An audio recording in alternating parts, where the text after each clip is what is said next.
So, hello. I just want to thank you guys for tuning in for another week's episode starring myself. And as I always say, misery loves company. So, of course, don't let these miserable men or women ruin your lovely day. I know you guys are probably wondering about why I didn't do a video last week, and I'm sorry. And honestly, I wasn't going to do a video this week either. But, I had to tell myself, just like I'm telling you guys, to get up, get glad, get motivated. I had to motivate myself. It's Monday, and, I was distracted, and I just was kind of down, and I just was like, I'm not going to do a video last week. And I was like, not really feeling about doing a video this week either. But I had to, get glad, get motivated, and get focused. So I'm doing a video. Here I am. So this week's video is going to be about my experience with being diagnosed with my multiple sclerosis, and how I've been adjusting within myself. And so let's get started. And I knew right then and there that something was wrong. I didn't know exactly what was wrong, but I knew right then and there that something was wrong. But anyways, to make a long story short, I ended up going with my uncle's baby mom to a dentist appointment for my godson to get some teeth removed. But anyways, before we went to the dentist appointment, we were getting ready that morning, and I got so frustrated because we were getting ready to leave, and I dropped and broke my phone. And so anyways, when I went to put the phone in my hand, in my left hand, by the way, it literally slipped out of my hand. Like, I couldn't even grip the phone. I couldn't hold the phone in my hand, and I couldn't believe it. Like, I placed the phone in my hand and it slipped, and my whole phone shattered. And so then, I go home, and then one day I wake up. And I wake up one day, and it's like my arm is like asleep. And I'm like, okay, well, I'm thinking that maybe, as the day goes on, that, my arm is going to, snap back. Mind you, I'm eating edibles. So I'm thinking, maybe my body is just like overly hot. So I'm out with my friend, and we're like at the mall getting stuff, outfit for her baby shower and stuff. And so we're in line waiting to pay for her items and different things like that. No, we were actually doing an exchange. And so I'm laughing, and I stopped, and I was like, Courtney, record me while I'm laughing, because I could feel myself, my face expressions and stuff like that, and they felt so weird. Not to mention, I was peeing on myself. Like, I was peeing uncontrollably. Like, I was peeing left and right. Like, I could not control my bladder, and I was just like, what in the world is going on? I can't control my bladder. Like, I'm emotional, like my arm is like not working. Like, what is going on? So, that day, like when I was out with my best friend, and like after we left picking out her baby shower, the stuff, what she was gonna wear for the baby shower, we ended up going home and doing her decorations and stuff. And as I was trying to help her prepare for the decorations, it was frustrating me, because I'm like, it shouldn't take me this long to get this done. Like, I should be able to get this done in 5 minutes, and it's taking me like 30. Like, what is going on? Like, and I was getting so frustrated. I'm just like, I think I'm going to go to the hospital. So, I'm like, hey, mama, can you take me home and stuff? And so her mom takes me home, and then I get home, and I'm like telling my grandfather, I'm like, I really think I should go to the hospital. I think something's wrong. And he's like, and I really think you're just overthinking it. It's probably just in your head. And I'm like, it's probably is just in my head. I'm probably really just overthinking. So, here I am pacing back and forth. So I'm calling everybody in my contacts, trying to find somebody who can take me to the hospital, because I'm really thinking like, maybe my grandfather really don't know what he's talking about. I probably really need to go to the hospital. So, I have, mind you, my mom is a diabetic, so it's my grandmother, and so they test my sugars every blue moon. So I'm hearing my grandmother's like, let me taste your sugar. I'm like, no, please do not take my sugar. She's like, nah, just give me a finger. I'm like, okay, fine. So she tests my sugar, and my sugar is 268, and I'm like, what? And she's like, Anaya, that's high, stating you're not a diabetic. And mind you, I haven't talked to my mom, stating we had this whole big old, powwow or whatever. So I text my mom, and I'm like, hey, Mom, I know we're not talking right now, but, my arm is doing this thing, and I really don't have any feeling, and it's kind of going numb, and my sugar is like 268, and I heard that's like... So, really, my mother, she immediately texts me back, as a mother, does, and she tells me, Anaya, that's really high, saying you're not a diabetic. Yeah, you should go to the hospital, but I had already, put it in my mind that I was going to the hospital before she had even texted me back. So, here I am waiting in the emergency room and whatnot and stuff. So I'm thinking, it's still all in my mind and stuff, even though my arm is literally, it's gotten to the point where it's not even moving now. And so, I'm sitting in the ER and stuff.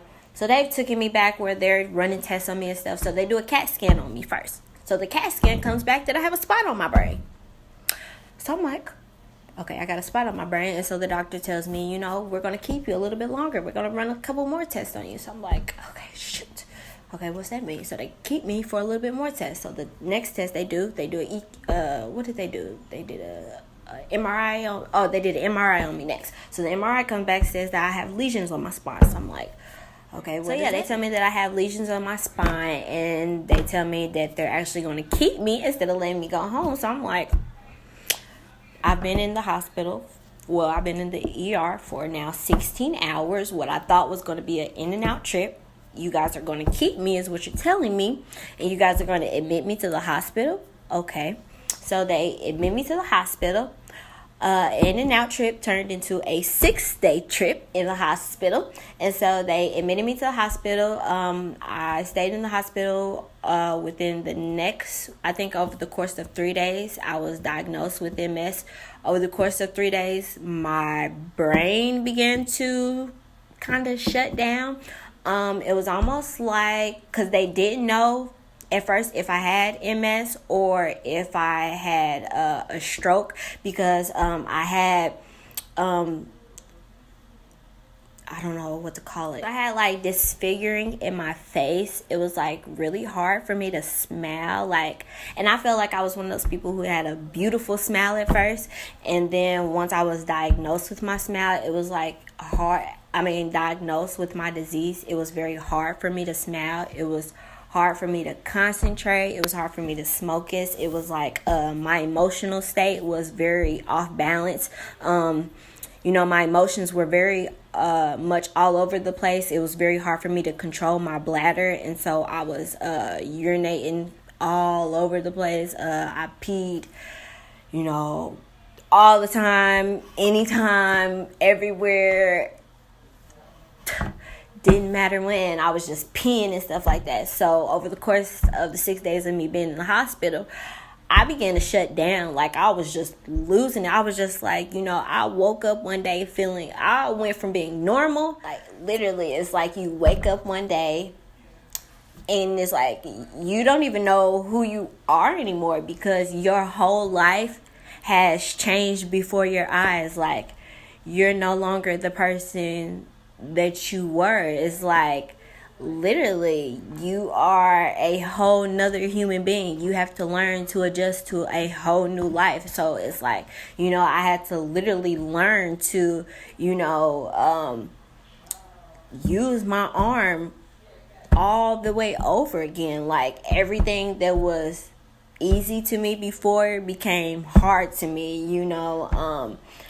I had to become dependent on other people. I had to have somebody wash me up and stuff like that. I had to have my food I had to eat chopped food and stuff like that, because I only had one arm. I couldn't put my hair in a ponytail. I had to see a psychiatrist and everything while I was in the hospital. I had a team come in every single day to talk to me and stuff like that, because I cried so much. I was so angry and I was so hurt, because I was just like, Lord, what are you doing to me? Like, why me? Why me out of all people? Like, why would you do this to me? Like, literally, why would you do this to me? Like, I couldn't understand. I couldn't understand, and I couldn't understand, and I was almost to a point that I didn't want to understand. For a long time, I was ashamed and stuff. I wouldn't take pictures and stuff. I wouldn't get on social media.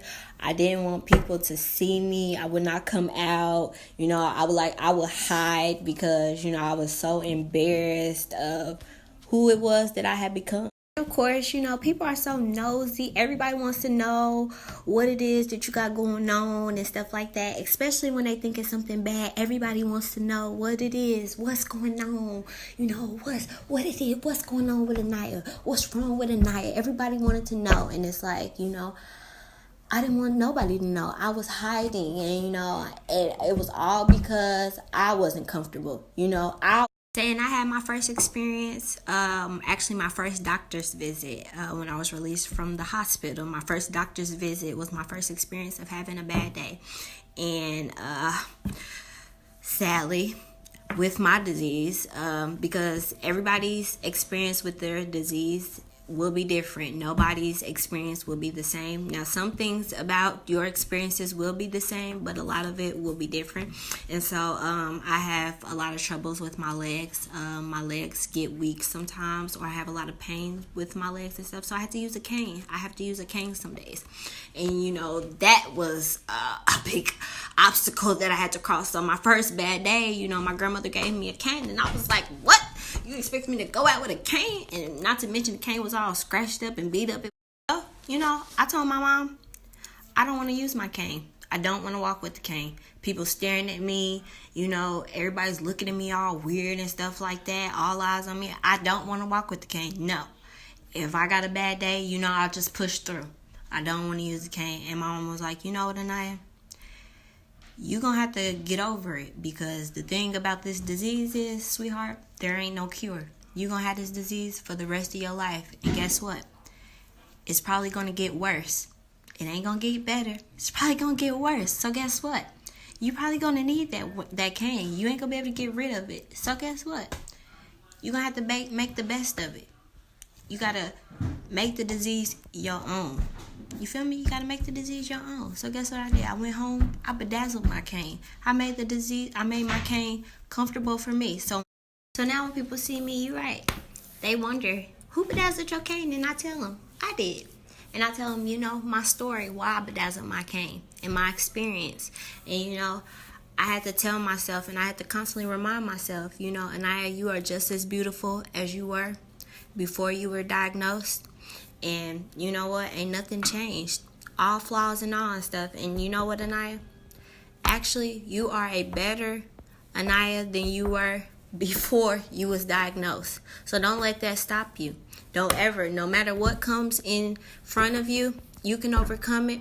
No, don't let nothing stop you. Nothing. Don't let this disease stop you. There was a time, that I hated this disease. And now I'm more than grateful that, the Lord has blessed me with multiple sclerosis, because not only has the Lord blessed me with this disease, I've been grateful to interact with multiple people, my channel, to be able to speak about my disease and to, do the things that I do, to have the confidence within myself and everything. I wouldn't have this confidence had I not been blessed with this disease. So, blessings that come in disguise. So you have to just, take it and, just go with it, So I thank you guys for tuning in to this week's episode. I hope you guys enjoyed it, and you guys tune in next week for another Motivational Monday. This is Night TV, and I approve this message. Thank you.